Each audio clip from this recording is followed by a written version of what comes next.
পত্র দেন। ভগবান বলছেন শুধু তুলসী পত্র দিলে হবে না, না, শুনে জানতে হবে। তুলসী পাতা শুধু দিলে হবে না, সঙ্গে আরো কি বলছেন? ভগবান বলছেন তুলসী পাতা তো আমি ভালোবাসি, তুলসী পাতার সঙ্গে যদি ভক্তি মিশ্রিত চোখের অশ্রু আর চন্দন, আর তার সঙ্গে যদি একটু কৃষ্ণ তিল যদি দেয়া যায়, আমি আরো সন্তুষ্ট হই।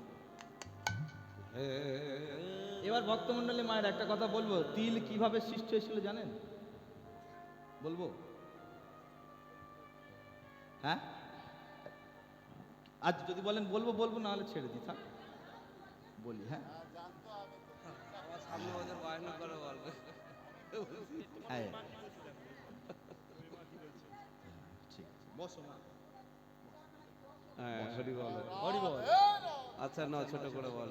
তাহলে বলি, হ্যাঁ, তাহলে তুলসী এই তিল কি করে সৃষ্টি হলো জানতে গেলে যেতে হবে কোথায়? ক্ষীরোদ সমুদ্রে, ক্ষীরোদ সাগর, যে ক্ষীরোদ সাগরে সমুদ্র মন্থন হয়েছিল মা, সেই ক্ষীরোদ সাগরের নিচে শায়িত হয়েছেন কে?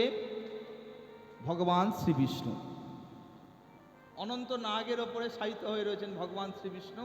আচ্ছা, এবার ভালো করে দেখবেন, ছবি পাওয়া যায় না মা দেখতে বাজারে? হ্যাঁ, চিত্রপট পাওয়া যায় না, বা ক্যালেন্ডার দেখবেন ভগবান শ্রীবিষ্ণু শায়িত হয়ে রয়েছে। মাতার কাছে কি মা? সাপ। আচ্ছা, পায়ের কাছে কে বসে রয়েছে? কে? লক্ষ্মী বসে রয়েছে। পায়ের কাছে বসে কি করছিল মা? পদসেবা করছিল। আচ্ছা বলুন তো, মা লক্ষ্মী তো মাথায় গিয়ে বসতে হতো, পায়ের কাছে কেন বসতো? মনে প্রশ্ন হয় কি? কীর্তনিয়ারা এলে তো খালি প্রশ্ন করেন, এটা হয় না কেন, সেটা হয় না কেন। তাহলে আপনার ছবি দেখে মনে মনে চিন্তা হয় না যে পায়ের কেন কাছে বসেছে, মাথার কাছে গিয়ে বসতে পারত তো? হ্যাঁ, হয়তো। তাহলে ভক্তমণ্ডলী, ভক্তিমতী মায়েরা, মা লক্ষ্মীর শিক্ষা দিয়ে গেল কলির মানুষকে, ওগো আমি নিজের স্ত্রী হয়ে সমস্ত কলিযুগের মানুষকে আমি শিক্ষা দিয়ে দিলাম, পতির কাছে সবসময় পদর কাছে বসতে হয়। কেন? পতির পদসেবা করলেই তবে লক্ষ্মী থাকে, আর পতির পদসেবা করলেই স্ত্রীর মঙ্গল, সংসারের মঙ্গল, গৃহের মঙ্গল। কোনোদিন লক্ষ্মী অচল হয় না, লক্ষ্মী চিরকাল বিরাজমান থাকে থাকে থাকে। হ্যাঁ, এবার কি বললেন? যদি পতির পদসেবা করা যায়, আমাদের হাতে রেখা রয়েছে, প্রত্যেকের হাতে রেখা রয়েছে, এই হাতে রেখা পরিবর্তন হবে, আর হাতে রেখা পরিবর্তন হওয়া মানে ভগবান মা লক্ষ্মী স্বয়ং বিরাজ করবেন, আর গৃহে কোনোদিন অশান্তি হবে না, সংসারে টাকা পয়সা কোনো নয়চই হবে না, টাকা আসবে বই যাবে না। আচ্ছা, যদি ওটাকে ঘুরিয়ে সেবাটা হয় তাহলে কি হবে? ঘুরিয়ে, মানে ওটা ঘুরিয়ে করবে, মানে ও বলতে চাইলো কি, ও গিয়ে তার পাটা টিপবে আর কি, তাই তো? মানে মা লক্ষ্মী বসে থাকবে আর নারায়ণ পদসেবা করবে, হরি হরি বল। বুঝতে পারছো কি অবস্থা? হ্যাঁ, এটা হচ্ছে কলিযুগে হবে, তাই তো? জানি তাই ভক্তমণ্ডলী, ভক্তিমতী মায়েরা, হরি বল, একটু রসিকতা করছে। তাহলে লক্ষ্মী দেবী স্বয়ং নিজে কিন্তু বলে গেলেন, এটা আমার কথা নয়, বলছেন কোথায়? গরুর পুরাণ সুন্দর করে লিখে দিয়েছেন। আচ্ছা, এবারে ভক্তমণ্ডলী মায়েরা ভালো করে চিন্তা করে দেখুন, লক্ষ্মী যখন পায়ের কাছে রয়েছে, নারায়ণ শায়িত রয়েছে, নারায়ণের নাভি থেকে একটা জিনিস বেরিয়েছে, কি মা ওটা? কি? পদ্ম, তাই তো? আচ্ছা, পদ্মের ফুলটা ফুটেছে, পদ্ম ফুলের উপরে কে বসে রয়েছে? ব্রহ্মা। এবার ভালো করে শুনবেন, পদ্ম ফুলের ডাঁটি রয়েছে, কি মা পদ্ম ফুলের ডাঁটি থাকে না? পদ্ম ফুলের ডাঁটি রয়েছে, ওই ডাঁটির মধ্যে 7টা উপরের স্তর রয়েছে, 7টা নিচের স্তর রয়েছে। 7টা উপরের স্তর রয়েছে, 7টা নিচের স্তর রয়েছে।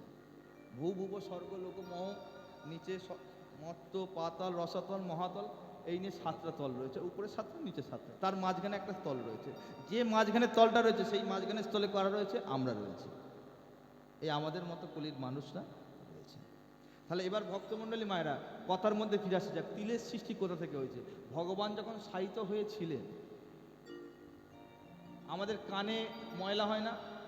ময়লা হয় তো, প্রত্যেকের কানে ময়লা হয়, ভগবানের কানেরও ময়লা হয়েছিল। এই ভগবানের কানের যখন ময়লা হয়েছিল, সেই ময়লা থেকে দুটো অসুরের সৃষ্টি হয়েছিল, দুটো অসুরের সৃষ্টি হয়েছিল। সেই অসুর দুজকে যখন বধ করতে যাবেন, যখন বধ করতে যাবেন, কবে বধ করেছিল?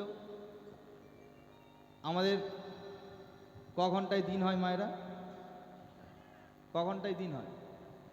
12 ঘন্টায় দিন আর 12 ঘন্টায় রাত, তবে হয় আমাদের একটা দিন। আচ্ছা, কত দিনের সপ্তাহ হয়? 7 দিনের সপ্তাহ। কত দিনে মাস হয়? 30 দিনে মাস হয়। কত দিনে বছর হয়? 365 দিনে। ভগবানদেরও দিন রয়েছে, ভগবানেরও রাত হয়েছে। কত দিনে?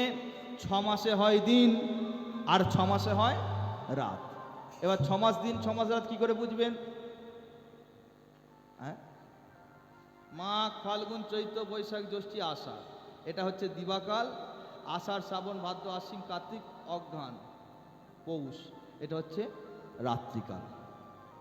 এই ভগবানের দিবাকাল আর রাত্রিকালের সময় সেই অসুরটা কান থেকে বেরিয়েছিল, দুটো অসুর।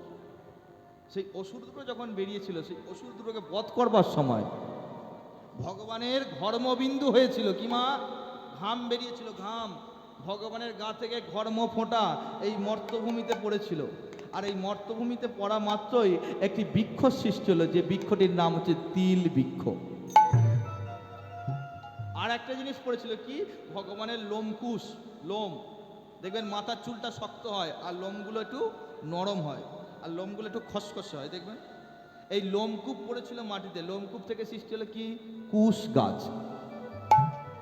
কি বললাম মা? কুশ গাছ। আচ্ছা, এবারে ভক্তমণ্ডলী মায়েরা, তিলের গাছ তো সৃষ্টি হলো, তাহলে সেটা কালো তিল হলো না সাদা তিল হলো? কালো হলো। দেখেছিলেন কালো হয়েছিল? হ্যাঁ, গাছ তো সৃষ্টি হলো, কি গাছ হয়েছে? সাদা তিল। এবার কালোটা কি করে হলো? এই কালোটা কি করে হলো জানতে গেলে যেতে হবে কোথায়? সূর্যলোকে। কোথায় বললাম? সূর্যলোকে। এই সূর্যলোকে সূর্যদেবের একটা স্ত্রী ছিল, যার নাম ছিল কি?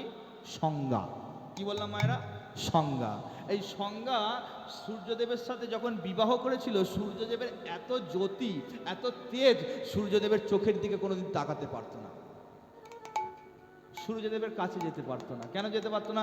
এত তেজ সহ্য করতে পারতো না। তাই সংজ্ঞা নিজে থেকে মনে সৃষ্টি করলো কি?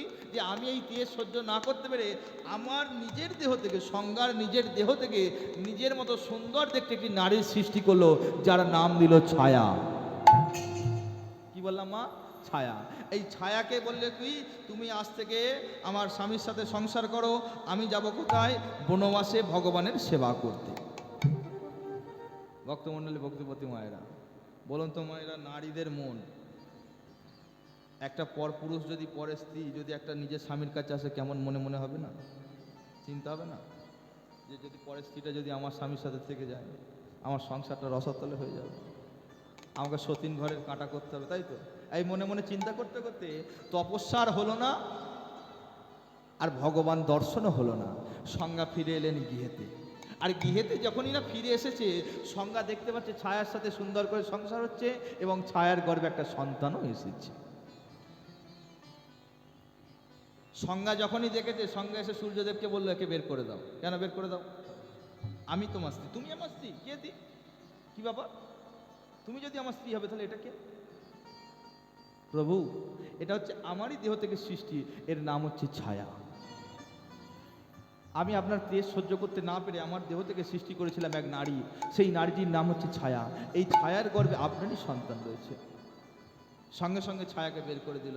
ভক্তমণ্ডলী মায়েরা, ছায়াকে যখন বের করে দিয়েছিল, ছায়া বনবাসে গিয়ে শুরু করলেন তপস্যা। কার তপস্যা?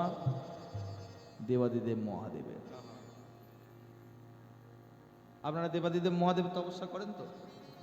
ভোলানাথের মাথায় জল ঢালেন তো? কি জল ঢালেন না? কেউ জল ঢালেন না? হ্যাঁ? শিবের মতো বর পেয়েছেন তো? কি না, শিবের মতো বর পেলে সব থেকে প্রথম সুবিধা কি বলুন তো? কি বলুন তো? শিবের মতো বর পেলে প্রথম সুবিধা, তার কোনোদিন জামা কাপড় কাচতে লাগবে না। কি জামা কাপড় কাচতে লাগে শিবের? আচ্ছা, আর একটা সুবিধা রয়েছে, কি বলুন তো? মেয়েরা যেটি সব থেকে বেশি মানে খুব ভালোবাসে, যেটা কি বলুন তো? জল।